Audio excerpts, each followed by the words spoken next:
Greetings and welcome. This is Rajiv Makni on the Cell Guru Show, and I'm going to show you a phone today that I believe is now the best foldable phone in the world. And you know, there are big brand names that are doing foldable phones. This is going to be the Vivo foldable phone. So unreleased, unannounced, not yet in India. It's an exclusive with us. Take a look. Then we'll move on to our very, very famous Qualcomm segment. It's all about macro photography, and we'll feature 23-year-old Sasi Kumar. He does macro photography with his smartphone. Incredible stuff. You've got to see this story. And then I went and visited the Corning labs in the US, and boy was I impressed. The kind of things that are happening out there now and in the future, all on the show today. Okay, it's time now to get started with our coverage of the Vivo foldable phone. Now, Vivo came up with a tech day, a very interesting thing that they did here in New Delhi. Usually these tech days of brands are not very interesting. It's just a lot of talk. This, almost no talk, fantastic stuff. And we got to see the first Vivo foldable phone. Vivo's growth in the Indian smartphone market has been unprecedented, and to reaffirm its position as an innovation leader, the company held its first ever technology day in India this week. The company is focused on three key verticals, and it emphasized that through technology demos centered around foldables, imaging and 5G. Vivo's flagship foldable steals the show with its unique aspect ratio that makes it more pocketable than other products on the market. Moreover, Vivo claims that the Vivo Fold is the first to pass the TÜV Rheinland Reliable Folding Certification and the aerospace grade screes rated for 300,000 unfolding cycles. That's up to 10 years of use with 80 folds and unfolds every day. The company is also doubling down on its imaging credentials with the Vivo V1 Plus chip. We've already seen it in the Vivo X80 series, and the chipset is designed to improve image quality and enable high-end features like image upscaling and better video quality. Combined with the company's Zeiss collaboration, users can expect better photos all around. Your journey started off with Nokia, and here we are many, many years later now with Vivo. Can you take us through what was dramatically different at that time? I mean, it was revolutionary then too, what you did with Nokia. But now what you're doing is absolutely game-changing. Quickly just take us through the entire journey. Yeah, we started 16 years ago with Nokia, as you said, and that was, I would say, the childhood of mobile imaging. And at that time, it was racing imaging. So, every year, it was the task was to increase the pure image quality, getting better rapidly. But now, since several years, it's changing dramatically. The general quality level of mobile phone imaging is reasonably good, but now you bring the fine details, new stuff like bokeh styles and things like that. You couldn't think of 10 years ago, but now we are on a level where you can do things that were exclusively to system cameras in the past. Finally, Vivo users can expect to be fully 5G compatible by the end of November. The phones are also compatible with Jio's cloud gaming platform, suitably named Jio Games Cloud, to enable high-quality interactive experiences over 5G. Now let's move on to the Qualcomm segment, and today we're featuring macro photography, and we're featuring Sasi Kumar. Now he does macro lens photography, professional stuff from a smartphone. It's an incredible story of what you can now achieve with a smartphone and a processor that actually lets you deliver.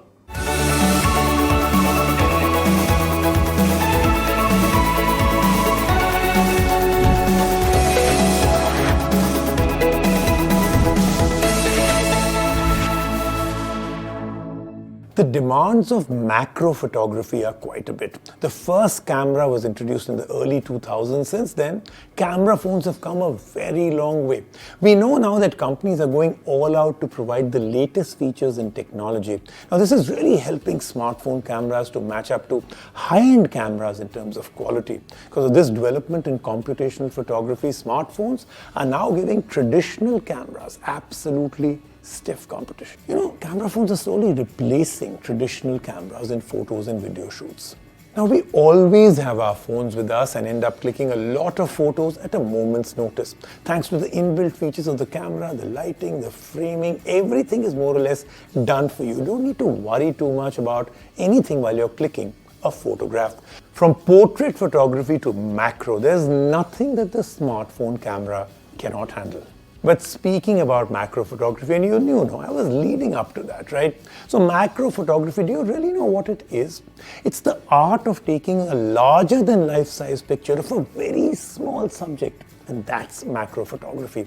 The world, as you know, completely changes and a new one comes up from a very different perspective, absolutely different from what you see normally. What your eyes normally see and what you see with macro photography, very, very different. And our next guest does just that. 23-year-old Sasi Kumar is a macro photographer with a very keen eye for detail. Sasi uses the smartphone and a macro lens to shoot insects in their natural habitat. He spends his weekends walking around in the fields, surrounding his house, looking for his perfect models, his subjects, the insects. The first step towards macro photography is to visualize the frame and recognize what would look good through a macro lens. The second step is that one needs to be spot on with the camera and lens ability. If you aren't aware of the camera settings and the lens combinations, you might just end up with clicking very blurry photographs. We met Sasi to find out more about what intrigues him about macro photography and how he started.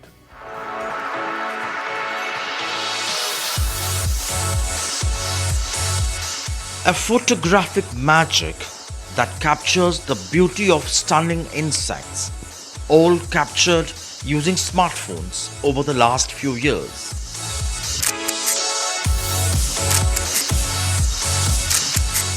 These are so minute in size that often escape human notice. The talent behind this 23-year-old software professional, he has captured these using his smartphone.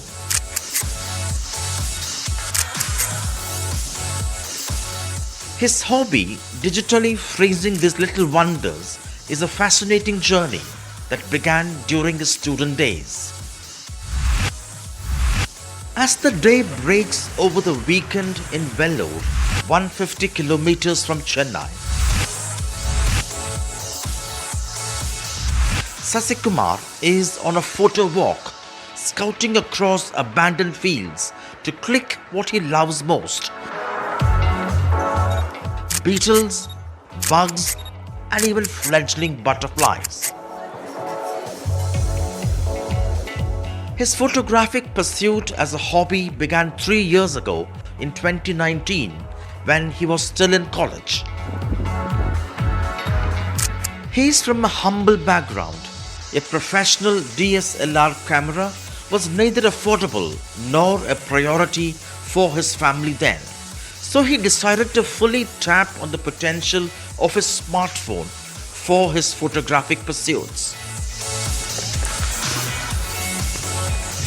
Besides the aim and shoot ease of smartphones always in his pocket, the computational technology these devices come with, Sasi says, deliver high quality pictures not far from what DSLRs deliver. So I get the so recent times the smartphones are upgraded very quickly, like they are introducing many more features, so that has compete with DSLR. But anyway, both DSLR and smartphone have their own quality. So smartphone we can achieve like a good quality pictures as well. So the smartphone features has been drastically changed from in the beginning. I used to capture with a smartphone with 12 MP camera. Now it has been around 180 MP camera that I shoot. So the quality has been increased a lot. So there has been many innovation and inventive features from the smartphone brand as well, like 60x zoom, HDR modes, macro modes, and portrait modes, and other features as well. With a passion for micro photography, Sasi Kumar's day begins around sunrise. He walks into fields like this, carrying his smartphone to capture his favorite micro subjects beautifully. Armed with his smartphone, Sasi also walks through lush green farmlands, a natural habitat of these tiny creatures. and beautifully captures them as they wake up to the first light, flaunting their brilliance. He has mastered the art of discovering these hidden wonders. In no time, he observes their movement pattern and positions his camera for the perfect shot. My favorite subject is bee. During it's in flight towards the flowers that I like to shoot. Rather than sitting in a flower, I would like to shot it's like flying shot. So regular landscape, there are many people who captures regular landscape, but only few focus on the macro photography. So I want to be among them, capturing the undiscovered nature that is being to be showcased to the world. The techie working in Chennai has also equipped himself with a good set of macro lenses with a tele range of 10x to 24x. These capture even the most minute details intricately. I capture in smartphone, I edit them quickly with available apps, so I can quickly share to my Instagram handle and other social media as well.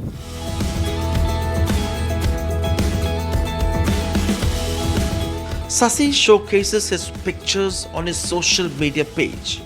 During weekends, Sasi processes and refines his pictures, editing them on his smartphone. Which has literally turned into a one-stop shop for a photo finish.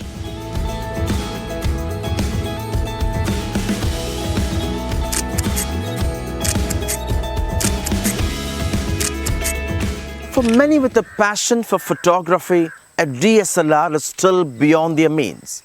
And Sasi Kumar's success with his smartphone is an inspiration for many aspirants to use their handheld devices to their full potential, to give wings for their creativity.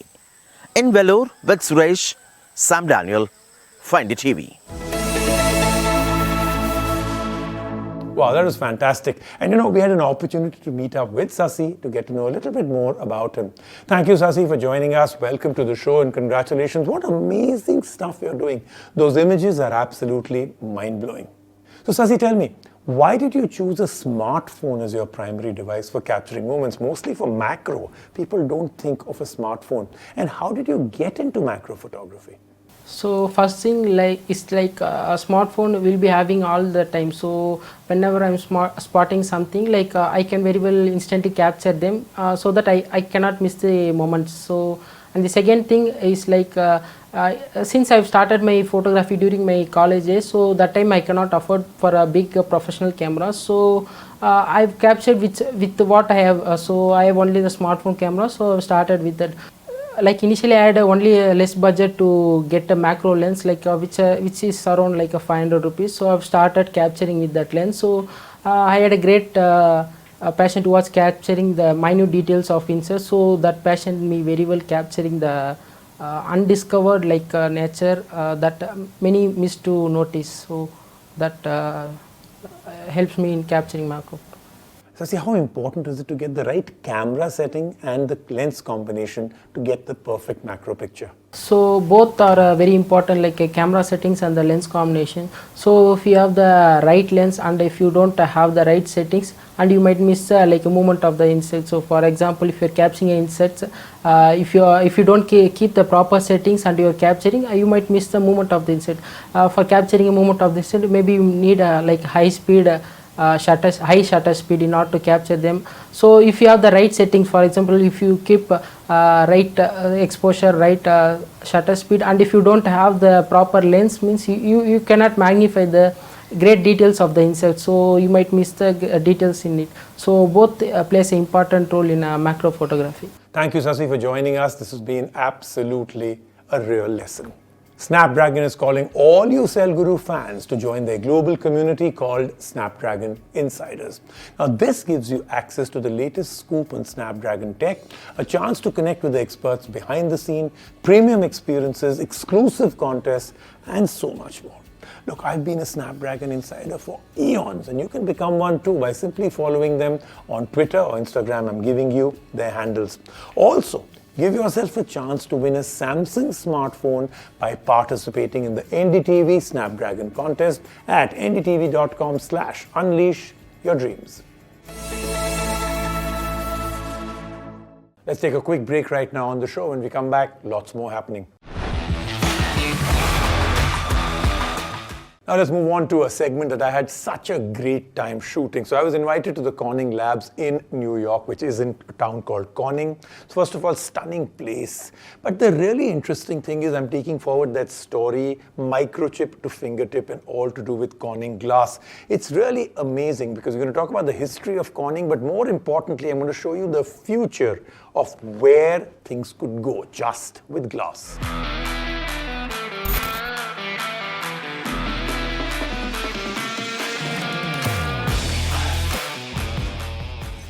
So this is that promise story here in Corning in New York. So we're going to do some really, really interesting things out here, including some insanity. I've been promised a drop of a phone from 2 meters. Do you realize 2 meters is like way above me? But right now I'm going to meet John Bain. Let's go. John, this is wonderful. I mean, how did you manage a day like this just for us? Just for you, Rajiv. Just great to see you. Thanks for coming to visit us. This is looking wonderful. The first question is, yes, it's beautiful, but why did Corning choose this as their location right in the beginning? This is your headquarters, but I hear there's a lot of history behind that. Water apparently was very important. So I know a little bit of your history, but I want to fill in all the blanks. Sure. So love to know it from you. Corning has been around for 170 years, and the only way companies can be relevant that long is to continue to innovate and do life-changing inventions. That's the core of Corning. And we started 170 years ago in New York City and Brooklyn, but at the time, the people who were running the company needed access to labor, and labor was short. They also needed access to raw materials. So they looked for places in New York State they could move to where they could have water to bring in coal to heat our furnaces, and sand and access to labor, and it brought them to this beautiful small town called Corning, New York, where we are here today. So they moved up here in about 1870, and here's the Chemung River, where we had access to bring in through barges sand and coal and other raw materials. And we started building the main plant, a small manufacturing building, red brick, and over time we expanded it. But that's where some of our earliest inventions were developed. For example, Thomas Edison needed a heat-resistant glass envelope for the light bulb, and he came to Corning, and we made light bulbs for Edison, first by the dozens, then hundreds, then thousands, then millions. Then, because our glass, we were so good at making glass, we started to attract people who specialize in glass. So even for artistic purposes, this became really a hub in the United States. We believe part of knowing where you're going is knowing where you're coming from. And we always want that history of innovation and life-changing innovation to stay with us. Wow. We're going to take you up to our labs and show you microchip to fingertip, how our optics play a critical role in enabling today's most advanced semiconductors and how that ends up on the devices.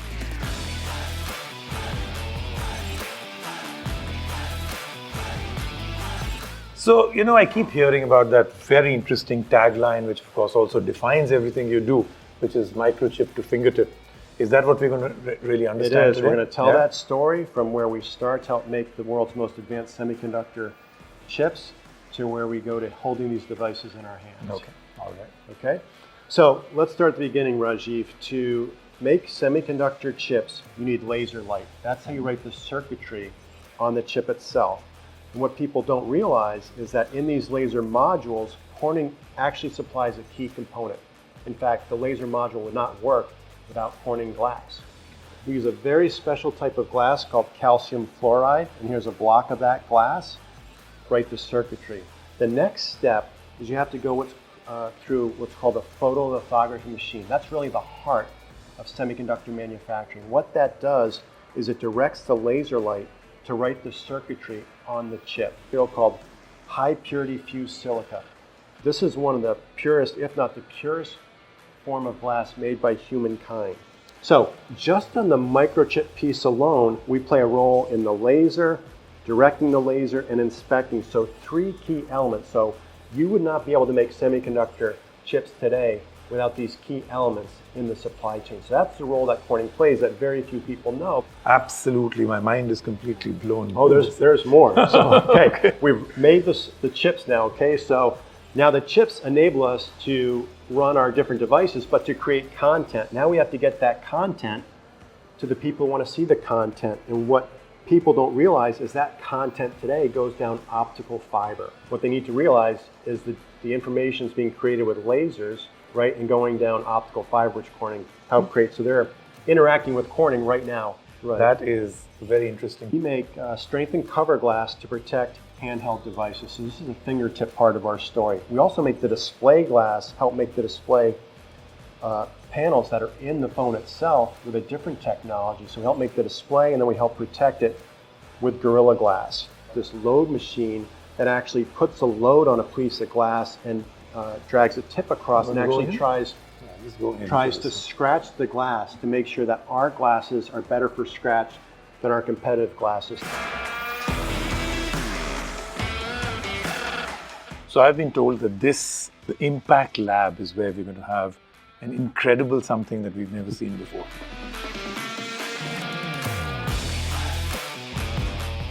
Just to make sure that you understand how high this is, I am 6'1", and this is towering above me. So if I had to drop a phone from here, to raise my hand up and then let it drop. So that's 2 meters. Now let's see what happens.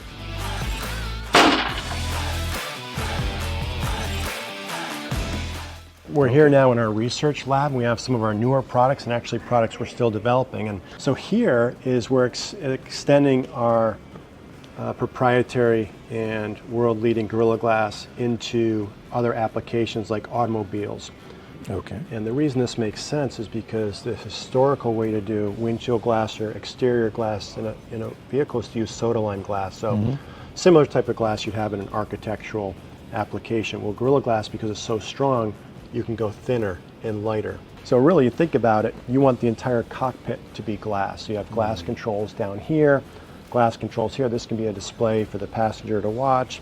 And nothing in a car is really flat. So you need a glass that can actually conform to the dashboard or the interior of the vehicle. And Gorilla Glass being strong, we can actually bend the glass and conform it. So this will be part of our future story. And then over here, we have an augmented reality headset. There's different ways to do augmented reality, but what they all have in common is they need what's called a high index of refraction glass. So index of refraction is how light gets bent through a material, and the higher the index, the wider the field of view you can have. So regardless of what technology ultimately wins, you're going to want a glass that has high index. From the legacy to understanding Corning, the company, and now all the stuff that you're doing. Thank you so much, John. You're welcome. As always, this has been an absolute pleasure. Thank you. Thank you.